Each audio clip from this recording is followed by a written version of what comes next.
Hello everyone. आज हम बात करेंगे यूएसए ने वेनेजुएला पे अटैक किया। इसको हम प्रूव करेंगे कि कैसे ये तेल की कहानी है। ये जो सारी कहानी है ना, ये सिर्फ तेल से शुरू होकर तेल पे ही खत्म होती है और ये आज की कहानी नहीं है। ये सालों से चलती जा रही है, सालों से चलती आ रही है और सालों तक चलती जाएंगी अभी भी। ये बहुत सारे कंट्रीज के साथ ऑलरेडी हो चुका है और किन किन के साथ हुआ है, ऐसा ही चीजें, ऐसी ही सिमिलर चीजें वो हम बात करेंगे आज। तो बने रहिएगा लास्ट तक और सुनिएगा पूरी तरह से, और पूरी कहानी आपको एक अलग एंगल सुनने को मिलेगा आज।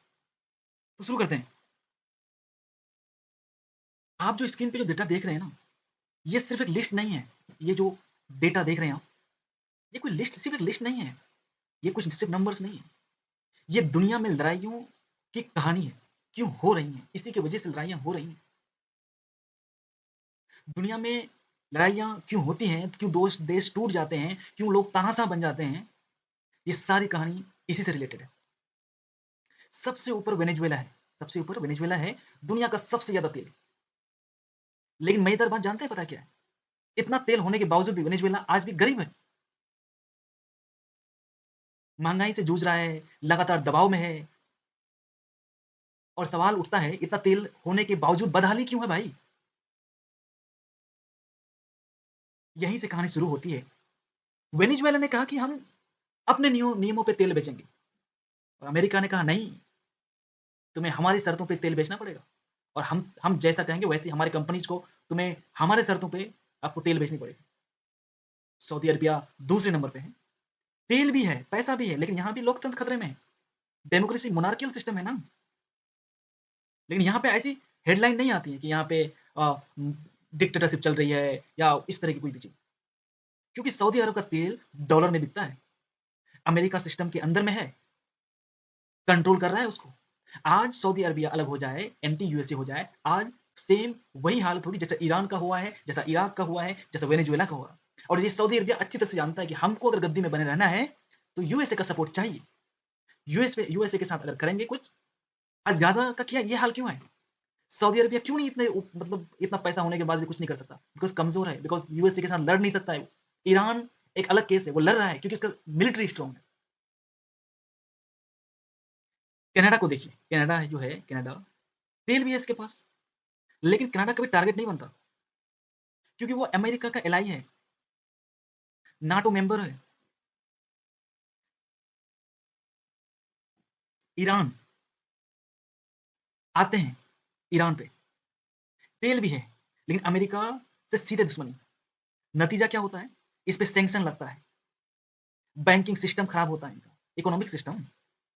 न्यूक्लियर बोला जाता है कि न्यूक्लियर है कि नहीं ये बात अलग बात है। जिस तरह से इराक को बोला जाता था कि सद्दाम हुसैन जो हैं, अभी हम इसके बारे में बात करेंगे कि उनके पास वेपन ऑफ मास डिस्ट्रक्शन है, उसके बारे में भी आएंगे। पहले ईरान को खत्म कर लेते हैं। तो ईरान लड़ रहा है, लड़ क्यों पा रहा है? उसका मिलिट्री स्ट्रॉन्ग है, लेकिन कब तक लड़ेगा डोंट नो। अभी अभी 2-4 दिन पहले ही प्रोटेस्ट चल रहा है, कंटिन्यूअस कंटिन्यूअस नहीं है। अभी वहाँ पे क्योंकि इकोनॉमिक स्लो डाउन हो चुका है, रुपए की वहाँ की जो करेंसी है उसकी वैल्यूएशन दिन ब दिन गिरती जा रही है, तो लोग प्रोटेस्ट कर रहे हैं। इराक की कहानी, तेल के मामले में टॉप 5 में। 2003 से पहले सद्दाम हुसैन ने कहा था हम तेल तेल जो है डॉलर में नहीं बेचेंगे। सेम वेनेजुएला वाला स्टेटमेंट, ये भी बोला तेल हम डॉलर मतलब हम अपने मर्जी के हिसाब से बेचेंगे, अपने कंडीशंस पे। अमेरिका ने बोला नहीं। इराक ने बोला हम तेल डॉलर पे नहीं बेचेंगे। यूएसए ने बोला नहीं, क्योंकि यूएसए को पता है डॉलर ही उसका सबसे बड़ा हथियार है, वो डॉलर को छोड़ने नहीं देगा, डी डॉलराइजेशन को होने नहीं देगा, जो आगे बढ़ेगा उसको गिरा देगा। तो जब इराक में 2003 में बोला कि हम तेल में डॉलर सॉरी तेल जो है वो डॉलर में नहीं बेचेंगे, तो फिर क्या हुआ? बोला गया कि यहाँ पे टेरर ग्रुप की फंडिंग होती है, यहाँ पे weapon weapon of mass destruction है, जैसे कि बहुत ज़्यादा ऐसे वेपन जो बहुत ज़्यादा डिस्ट्रक्शन पैदा कर सकता है। सेम जैसा कि ईरान पे लगाया जाता है इल्ज़ाम कि ईरान के पास न्यूक्लियर डेवलपमेंट की बात चल रही है, वो डेवलप करने वाला। ईरान हमेशा नकारता रहा कि नहीं, हम पीसफुल इसके लिए यूज़ कर रहे हैं। देखिए कहानी है, पहले झूठ आता है, पहले नैरेटिव फैला जाता है, उसके बाद एक्शन लिया जाता है। पहले अपनी तरफ लोगों को सपोर्ट खींचा जाता है। ग्लोबल जो न्यूज़ हैं, ग्लोबल नैरेटिव्स हैं, इसको ऐसी ये चलती हैं। कुवैत, यूएई तेल से भरपूर हैं। कुवैत और यूएई तेल से बहुत ज़्यादा तेल है, लेकिन अमेरिका के साथ अलाइन है तो उनके साथ कुछ नहीं हो रहा है, जबकि वहाँ पे डेमोक्रेसी है ही नहीं। तो ना उस पे इकोनॉमिक सैंक्शन है, ना कोई उस पे अटैक कर रहा है, बोल रहा है हम तुमको सपोर्ट करेंगे। रसिया है, उसके पास भी तेल है लेकिन ताकत है, इसलिए वो चुनौती दे पा रहा है। यूक्रेन को के साथ इन्वॉल्व कर रखा है उसको। लीबिया के साथ क्या हुआ? गद्दाफी थे यहाँ पे, लेकिन गद्दाफी ने कहा कि अफ्रीका के लिए गोल्ड बेस्ड करेंसी बनाएंगे, गोल्ड बैक्ड करेंसी। इसका मतलब ये हुआ कि डीडॉलराइजेशन की तरफ भाग रहा है। हाल वही हुआ। मैं नहीं कह रहा गद्दाफी क्या था, मैं उस कोई कौन सा लीडर क्या था, मैं उस पर लीडर बात नहीं कर रहा, बट क्या हो रहा है, अच्छा आदमी था, गद्दाफी नहीं था, उस पर बात ही नहीं हो रही है। उनके डिसीजन के बाद ये ऐसी चीजें हो रही हैं, ये चीजों पे बात हो रही है। अगर सारी बातों का जड़ निकल के ये आता है कि अगर यूएस के इंटरेस्ट के साथ अगर खड़े नहीं हुए तो हम आपको अपने नैरेटिव के हिसाब से फिर आपको हम चेंज कराएंगे। यूएसए तेल कम है, यूएसए के पास तेल कम है, लेकिन उनके पास जो डॉलर है, कंपनीज हैं, वो सब आईएमएफ, वर्ल्ड बैंक, क्योंकि वो सबको लोन देता है, सबको पेमेंट कर रहा है वर्ल्ड बैंक, आईएमएफ, बहुत सारे अलग अलग तरीके से चीजें चल रही हैं उनकी। तो ये सारी चीजें चलती हैं। अगर अमेरिका सच में लोकतंत्र बचाता है तो ये लिस्ट इतनी साफ क्यों बोल रही है भाई? ये लिस्ट, ये पिक्चर सब कहानी क्यों बयान कर रही है? जो टॉप ऑयल कंट्रीज जो हैं, या तो एलाइज हैं या फिर एनिमीज हैं, मिडिल क्यों नहीं, किसी को भी नहीं छोड़ा इन्होंने। मतलब यहाँ पे सबके साथ उनका रिलेशन है, या तो उनका कोई दुश्मन है या दोस्त है, ऐसा कोई न्यूट्रल कंट्री नहीं है, क्यों नहीं है यहाँ पे? तो मेरा कहने का मतलब है कंट्रीज के साथ आज किसी और की बारी है, कल आपकी बारी हो सकती है। तो जो चीज़ गलत है उस पर गलत बोलना जरूरी है। ये सिर्फ यहाँ पे लागू नहीं होता, वो हर जगह लागू होता है।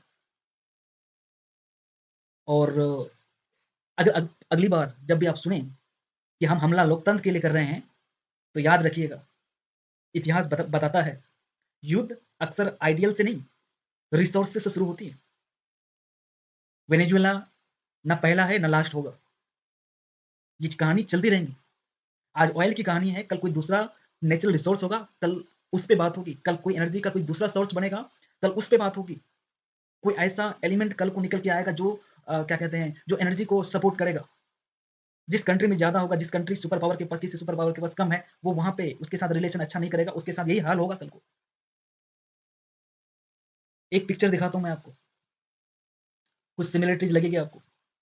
ये अरेस्ट 2026 का हुआ है। कौन है ये? Nicolas Maduro. ये कौन है? Saddam Hussein. Similar pictures. ये बेचारे, इन पे इल्जाम लगा कि मास डिस्ट्रक्शन है, बट बाद में प्रूव हुआ कि ये मास डिस्ट्रक्शन था ही नहीं, वहां पे सारी ऑयल की कहानी थी। बट क्या होगा? कुछ नहीं होगा। कौन क्या बोल सकता है? यूएस है, जॉर्ज बुश थे उस वक्त। यहाँ पे देखो, वेनेजुएला क्या है? साउथ अमेरिकन कंट्री है, और ये नॉर्थ अमेरिका का कंटिनेंट है। ये नॉर्थ अमेरिका इधर है और ये साउथ अमेरिका है, ये दोनों कंटिनेंट है। तो यहाँ से यहाँ पे अटैक हुआ है, वेनेजुएला कोस्टल है, यहीं पे अटैक हुआ है। ये लोग कुछ भाग रहे हैं अटैक के बाद, जहाँ पे वेनेजुएला में जो अटैक हुआ है वहाँ पे लोग भागते हुए नजर आए हैं। ये कुछ पिक्चर्स हैं, अटैक के बाद की पिक्चर्स हैं। तो ये सारे पिक्चर्स लिए गए हैं अटैक के बाद। तो कुछ डिस्ट्रक्शन हैं, लेकिन बात यही है कि सारी कहानी ऑयल से शुरू होकर ऑयल पे खत्म होती है। सिंपल है, बस ऑयल ही है। तो इसी के साथ अगर आपको लगे कि ये बात गलत है तो आप कमेंट में बता सकते हैं। हो सकता है ये मेरा ओपिनियन है, मैं गलत हो सकता हूँ। तो अपना राय ज़रूर दीजिएगा और प्लीज़ सब्सक्राइब कीजिए और लाइक कीजिएगा वीडियो पसंद आए तो। Thank you.